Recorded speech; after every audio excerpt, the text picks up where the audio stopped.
Passerai la main. Comment tu vas? Ouais, j'ai ma petite caméra, hein. Ça va. Alors, est-ce que tu as quelque chose à ajouter par rapport tu veux qu'on aille dans un coin un peu isolé? Par rapport à bonjour à citoyens bonjour, Gilets jaunes, par rapport à ce qui se passe actuellement sur les élections, c'est une véritable supercherie qu'il y a eu. Beaucoup d'électeurs ont voté le nouveau Front populaire. Et toutes ces personnes-là vont se retrouver évincées. Comme j'avais prédit avant les élections que ce serait un gouvernement de droite. Et il y aura un gouvernement de droite. Qu'on le veuille ou pas, mais c'est ainsi fait. Les dés sont jetés et ceux qui ont été votés vont s'asseoir sur leur bulletin. Et en plus, ceux qui ont voté à droite, ce sont ceux vraiment qui ont eu le moins de voix. Hein. C'était les divers droites ou les machins, quoi. Est-ce que tu connais Stéphanie des Gilets jaunes? Stéphanie du syndicat des Gilets jaunes. Je l'ai peut-être croisée, mais je n'ai pas le nom. J'espère qu'elle a une bonne mémoire et qu'elle va se souvenir de moi. Il y a 2 ans de ceci, au lendemain de la présidentielle, j'avais fait part de mes réflexions et d'un projet. Et là, c'est la situation où on est actuellement. Qu'est-ce que tu lui avais dit à l'époque?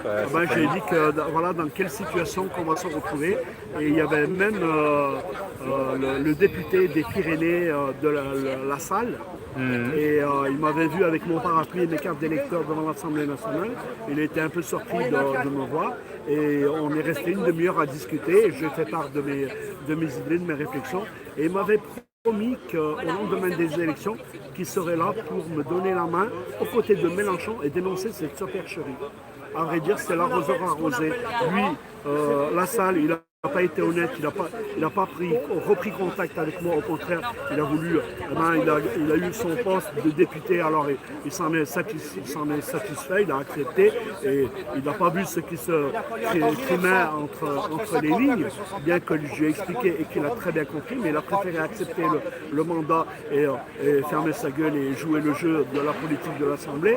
Et il m'avait promis qu'aux côtés de Mélenchon, qu'il me donnerait la main et qu'on dénoncerait ce hold-up présidentiel qu'il y a eu. C'est carrément un hold-up qu'il y a eu et là on en subit les conséquences. Là les députés, là, ils sont pendant 2 mois là, qu'ils ont été là, ils n'ont rien fait, ils ont été payés. On a un précédent en Belgique qui s'est passé le même phénomène, mais les députés n'ont pas été payés. 2 mois de vacances. C'est vrai qu'il y avait quelqu'un là qui, je me rappelle, il s'appelle, je crois Gérard ou Jean-Marc, qui disait qu'ils avaient piscine. Et là, c'est carrément vacances, les grandes vacances pour les députés. Nos députés sont en congé. Bon, c'est leur parti politique, ils bossent dans leur parti politique, mais ils ne bossent pas pour la législature, pour les lois qu'on doit mettre en place, ou même veiller au bon fonctionnement de notre État. Non, ils sont là, ils se crépillent le chignon entre eux pour avoir le poste, ni plus ni moins. Et en plus, ils ont laissé passer certains anciens ministres qui avaient été... Ce qu'il y a, c'est que c'est l'arroseur arrosé. Mélenchon, le nouveau Front populaire, ils ont mené une campagne très forte, très active sur le terrain. Et au 2e tour, ils se sont retrouvés à se retirer par des accords de partisans politiques, des arrangements entre eux, à laisser la place à des macronistes.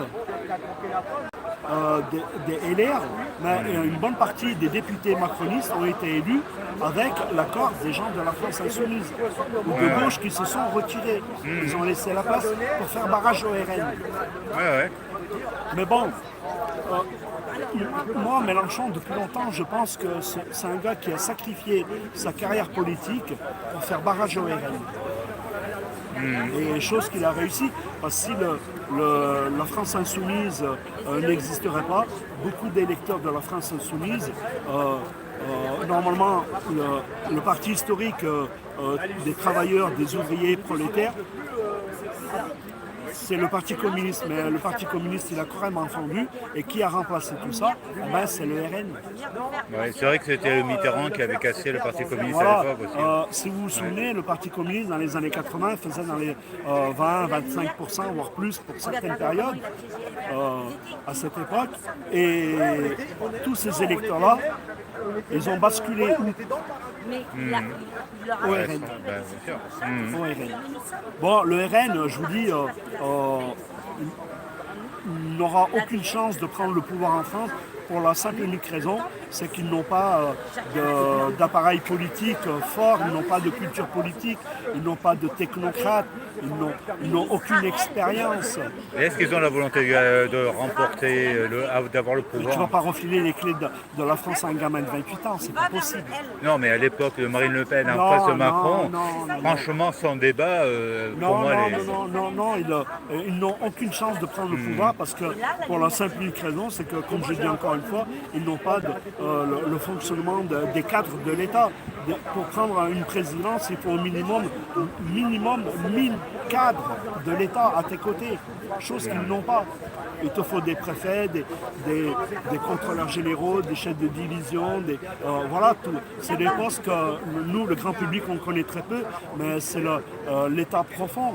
Et au début, est-ce que Macron il avait quelque chose quand il est débarqué dans ses Ah oui, eaux? il l'avait. Il avait déjà, Il n'avait pas le maillage territorial, mais il avait l'appareil politique qui était derrière lui. Il avait l'appareil politique alors qu'il venait de rien, quoi. Ah bah oui. Quand même Bah, fort, c'est, hein. il a bénéficié de tous ceux qui, quand il a ouvert la porte, il a fait du pied.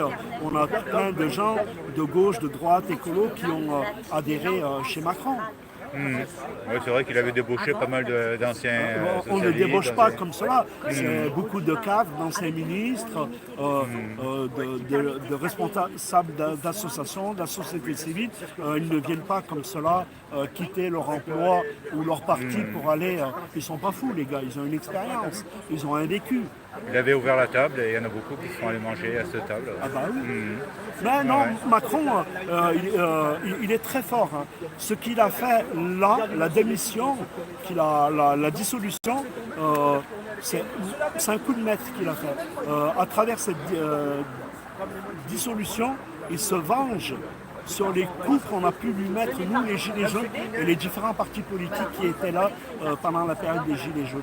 Comment qu'on a traîné Macron dans la boue, comment qu'on l'a sali, etc. Il savait, et on sait très bien qu'il y a des partis politiques qui ont poussé derrière des militants de base pour aller pourrir la situation. Et là, il se venge, là, il se régale. Et il a aussi cassé l'extrême gauche et l'extrême droite. Hein. Regarde mon chéri, moi, il est Il avait détruit la gauche et la droite, déjà au premier plan, dans un premier temps, et l'extrême gauche et l'extrême droite, ça a explosé là. Oui, mais Leur truc de dissolution là qu'ils sont en train de faire, là, de vouloir faire passer, je crois, les LFI, là, ça passera pas ce truc-là. non, ça ne passera pas. C'est du cinéma. Quoi. Bah là, les médias et l'ensemble des partis politiques, ils sont en train de monter une cabale contre la France insoumise pour leur faire perdre et ils vont manger gros la France insoumise. Hein. Là, les prochaines élections, ça va fondre comme c'est pas permis. Hein. Ouais. Ils vont fondre. Pourquoi? Parce que nous, on a vu les Gilets jaunes, le comportement de certaines personnes de la France insoumise, comment qu'ils ont manipulé, comment qu'ils ont été violents, comment qu'ils ont marginalisé, stigmatisé de simples citoyens qui venaient en manif Gilets jaunes pour défendre leurs droits parce qu'ils étaient victimes des dérives et des abus de notre administration. Beaucoup de lanceurs d'alerte, ceux-là, ils les ont marginalisés. Et ça, ils vont le regretter, ils vont le payer très cher. Ouais, parce qu'ils se sont coupés du peuple, du vrai Complètement. peuple. Quoi. Non, ils se sont... tu vas voir un député de la France Insoumise qui dit, voilà, je suis victime de dérives, aberrations, il va te regarder, il va dire, oui, il va bien t'écouter, et il va dire, et il fera rien pour toi. Voire même, il va te manipuler. Tiens, regarde, Anthony, ce qu'on appelle SDF, là, tu vois qui c'est, Anthony? Non, Il a un gros sac à dos. Ah oui, un sac qui Voilà, pèse 50 lui. kilos ou 40 kilos. Voilà, une fois que c'est je ça. le pose. Ouais. C'est ça. Bon, lui, Ouais. il est SDF. Quand il est arrivé chez les Gilets jaunes, il était SDF. Tout le monde savait qu'il dormait dehors, qu'il était malade, qu'il était fatigué, etc. Tout le monde, beaucoup de gens, et je ne citerai pas les noms, se sont servis de lui. Et quand il s'est fait agresser par les forces de l'ordre, ils l'ont maltraité, ils l'ont tombé par terre, etc. Tout le monde a dit ouais, c'est dégueulasse, c'est dégueulasse. Mais qui, je dis bien de la France insoumise et de la gauche, qui a été le voir pour lui dire bien, on va t'aider, viens, on te tend la main. Personne. Personne. Il est toujours SDF, il est toujours dans la misère et malade. Tu crois qu'on va aller voter pour ces gens-là? À ton avis. Non, on n'ira pas voter. Tu veux comme... bon, Moi, je n'irai pas voter. Ah ouais. Je dis franchement, je n'irai pas voter. Pour des mafieux, des magouilleurs, des gens qui ont pas d'empathie, qui n'ont aucune humanité, qui n'ont aucune solidarité. Un autre, Walid, allez, je cite son nom, un gars, il est costaud, il s'est mouillé, il a donné aux gilets jaunes, mais incroyable. Il a été au clash pour aller chercher des personnes qui se sont fait interpeller. Il a mangé, il a fait des gardes à vue, il a mangé du gaz. Et quand il s'est fait arrêter, il est passé au tribunal, il était tout seul. Personne n'a été le soutenir, l'aider. Et pourtant, il a aidé beaucoup de personnes chez les Gilets jaunes. Combien? Parce qu'il est grand, il est fort, il est costaud. C'est une masse, une véritable masse, il est impressionnant. Et lui, par sa corpulence, il se mettait devant, il faisait opposition, il protégeait. Mais quand il était au tribunal, ce gars-là, il ne vient plus et il ne viendra plus. Et ce qui est normal. Angelo de Reims, lui pareil, il s'est fait agresser. Mais c'est les mêmes, on les connaît les gars. C'est tout des. En gros, c'est des suppôts du RN. Plus que la France insoumise aboie, plus que le RN y monte. Sérieux, plus qu'ils aboient, plus que le RN y monte. T'as beau leur expliquer, non, ils croient qu'ils ont raison, ils croient qu'ils se sont fait complètement lobotomiser le cerveau, ils sont loin de... Et là, la réponse politique, ils vont manger la carotte et voilà, et nous on va se retrouver avec un gouvernement de droite, et alors que beaucoup de personnes ont voté plutôt populaires. C'est la masse populaire qui s'est exprimée, avec toutes les dérives, toutes les misères, toute la corruption qu'il peut y avoir, toutes les misères sociales et toute la pollution qu'il y a. On devrait être outré, on devrait s'élever. Non, regarde, on est 10. Mais par contre, tu vas chez Philippot, il va y avoir peut-être 10, 20 000, 30 000 personnes. Avec un stand, des baves, des sonos, des gars de la sécurité. Mais qui finance tout ça? C'est vrai qu'ils sont assez bien équipés, quoi, on va dire. Nous, on crève la dalle. Nous, on crève la dalle. On n'a même pas une machine de quoi se payer une machine à café ici. Par contre, une fois, j'ai traversé. C'est dégueulasse ce qu'on nous fait vivre. Les machins, c'était fermé. Non, et puis j'ai entendu tellement de propos antisémites et racistes. C'est effrayant de traîner avec des gens comme cela qui tiennent des propos contre des juifs, mais c'est pas tous les juifs qui sont mauvais. Moi j'ai des amis juifs qui sont dans la misère, qui sont SDF, qui sont travailleurs. C'est pas des oligarques, c'est pas des fous furieux. Et nous on met tout dans le même paquet. C'est comme les musulmans. Allez, tous les musulmans c'est des terroristes. Non, il y a des musulmans d'origine musulmane qui sont modérés, qui sont pacifistes, qui sont laïcs, qui sont athées, qui sont homosexuels. On a une grande diversité, et ça dans toutes les religions. Est-ce que tu as déjà échangé avec Boucha sur ce point-là? Parce que lui, il n'a pas des propos, disons, de ce côté-là. C'est vrai qu'il soutient la Palestine à cause de ce qui se passe actuellement. Tu sais, il est solidaire de ceux qui sont bombardés, tu vois. Tu sais, c'est un piège. Et moi, au début des Gilets jaunes, j'avais dit à plusieurs personnes, attention, quand tu agresses un juif en France, tu le pousses à accepter les propositions de Netanyahou d'accueillir, de financer, de subventionner l'accueil de juifs français, américains, anglais, qui vont s'installer en Israël. Il y a beaucoup de juifs en France, ils n'ont aucune vocation à s'installer en Israël. Ils veulent finir leur vie et faire leur vie en France parce qu'ils sont français. Mais à force de se faire agresser, de se faire stigmatiser et voir ce qui passe dans les médias, comment on monte ça en boucle, ils ont installé une frayeur. Alors ces gens-là, ils vont prendre leur billet d'avion et vont filer, s'installer en Israël. Et ça, ce n'est pas rendre service au peuple palestinien. Ah, par contre, je pense que si tu échangé un jour avec Bouchard, je pense que tu tomberais d'accord avec lui. Parce qu'il y a, je pense, lui, il va pas avec ses gros sabots, lui, il analyse, tu vois. Pour lui, le problème, je pense qu'il est assez similaire à ce que j'ai compris de ce que tu peux penser. Quoi. Non, c'est... et puis, j'aurais bien aimé en débattre avec une personne qui a une connaissance profonde de l'histoire de la religion et de la géopolitique. J'aurais aimé débattre avec une personne... c'est des débats que j'ai eus avec d'autres personnes. Allons voir le mec là qui est médecin. Là, ils avaient un engagement.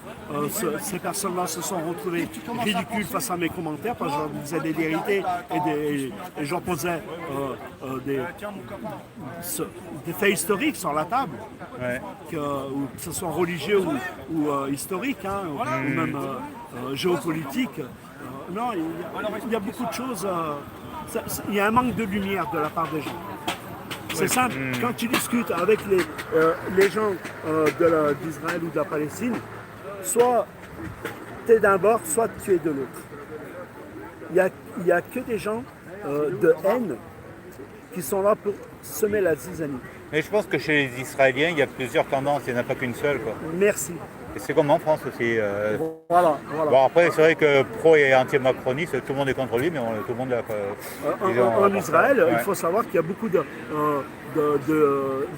gilets jaunes. On a un groupe de gilets jaunes là-bas qui manifestent tous les samedis. On a la colère des rues avec Angelo. Il y a une dame que j'ai rencontrée qui était venue, une Israélienne qui est venue manifester avec nous, qui vit là-bas.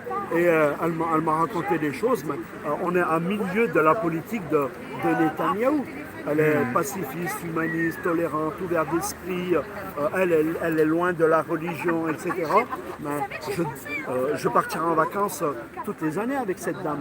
Et pourtant, elle est de confession juive.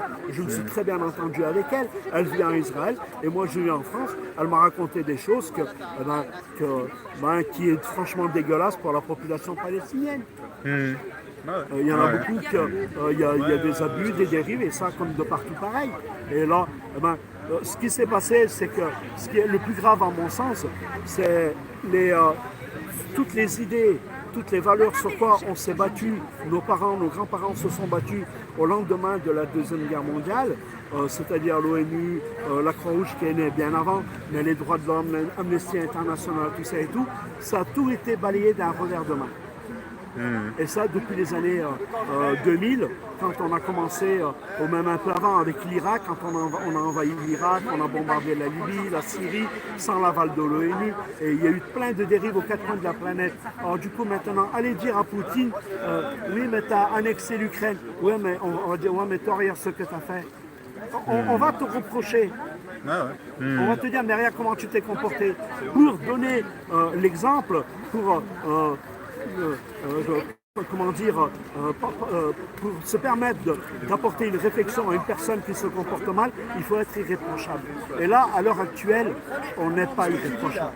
La France, elle a bombardé la Libye, elle a foutu le bordel en Syrie, mais les conséquences, c'est qu'il y a eu des millions de réfugiés, des centaines de milliers de morts. On a déstabilisé des pays, des cultures entières. Et ça, c'est pas terrible pour l'Europe. C'est sûr qu'on n'a pas de quoi être fier depuis de nombreuses années. Quoi. Ah oui, hein. Les Chinois, demain, quand ils vont envahir Taïwan, tu vas dire non, c'est interdit, on n'a pas le droit. Mais on va te faire niquer, regarde ce que tu as fait, toi. Toi, tu as envahi tel pays. Tu as massacré tant de personnes.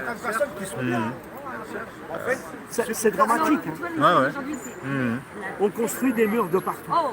Le mur, quand j'étais heureux dans les années 89, quand le mur de Berlin est tombé, on manifestait pour Mandela, pour l'Éthiopie, pour toutes ces misères, là, on manifestait. Palestine, Israël, un mur. États-Unis, Mexique, un mur. Algérie, Maroc, un mur. La Hongrie, la Pologne, il y a des murs de partout. Bientôt, on va faire un mur entre toi et moi. Ben ouais. Ah ouais. toute façon, on a été confinés aussi. Hein. Si tu regardes bien, c'est une sorte de mur. Hein. Ouais, mais c'est Ouais. pas le même mur. Ouais, ouais. Ouais, Mais bon, c'était- tu n'avais quand même pas le droit de sortir, tu avais des contraintes. C'était un mur psychologique, on va dire. mais- C'était pas la même chose, mais quand même, c'est assez fort. Hein. Ouais, c'était violent comme. Ouais. C'est un voilà où on en enfermement est. volontaire, on va dire. On est vraiment dans la merde. Ouais, ça, c'est sûr. C'est sûr que la politique en France, les perspectives sont loin d'être belles. Ben non, le problème de la France, c'est un problème de gestion et de répartition des richesses. Il donne Dans la parole les à des programmes anti-vax. Je qu'on- suis désolé. Bah, tout, elle a payé. Non, mais non. Ils sont pas très. Ça tient pas trop. Hein. Bon, le RN, si tu enlèves l'immigration, l'islam et la délinquance, la sécurité, la France ne nourrit pas de ça. Je vais te dire par Si tu enlèves ça, c'est vide. Lui, il dit par exemple. Et à gauche, l'anticapitalisme, si tu prends l'argent des... non, ça n'a...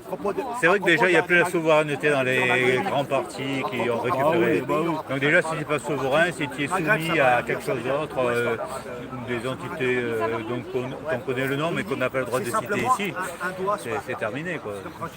Si on est soumis à des organismes de machin même pas poubelle, tu vas voter pour un pseudomètre, pour une marionnette. Ben, c'est exactement ça. Non, moi je voterai le jour que je rencontrerai une personne qui a de l'humanité, de l'empathie et honnête. Ouais. Je voterai pour cette personne, mais pour le moment j'en ai rencontré très peu. Et aussi quand cette personne aura du pouvoir. Oh, Et si. moi j'irai aussi plus loin, quand je pourrais voter pour moi-même. Quoi. Parce qu'en fait, voter pour quelqu'un qu'on te désigne, on te donne le choix de 3 personnes, là, c'est... Ouais, s'ils étaient compétents, s'ils avaient fait preuve de leur, avec leur CV, leurs idées, et alors on t'a sorti une personne du chapeau. Castet, Madame Castet, aux fonctionnaires. Ça donne envie d'avoir les gens. Bon, j'en ai entendu parler. Dans leur truc. Si ça aurait été une lumière, il y a longtemps que j'en aurais entendu parler.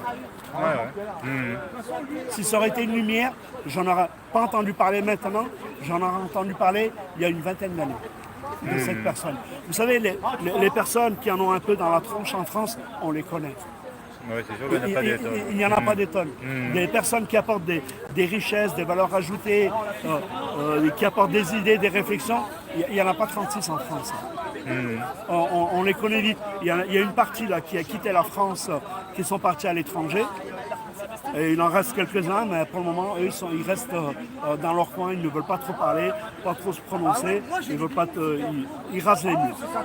Celle-là, ce n'est pas la tendance à apporter des idées, des projets, parce qu'on va te les refuser ou t'évincer. Voilà ce qui va se passer. Alors les gens attendent. C'est dramatique, mais c'est une réalité. Ouais. Ah ben voilà. Ben, merci. Merci.